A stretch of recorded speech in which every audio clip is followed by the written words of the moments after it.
Please stand away from the doors.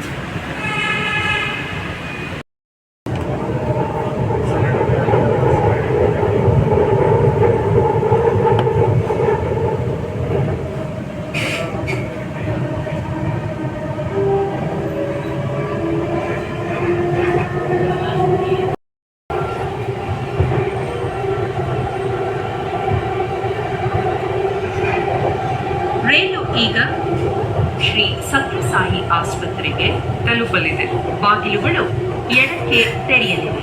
ರೈಲು ಇಳಿಯುವ ಮುನ್ನ ಅಂತರದ ಬಗ್ಗೆ ಗಮನವಿರಲಿ. Train will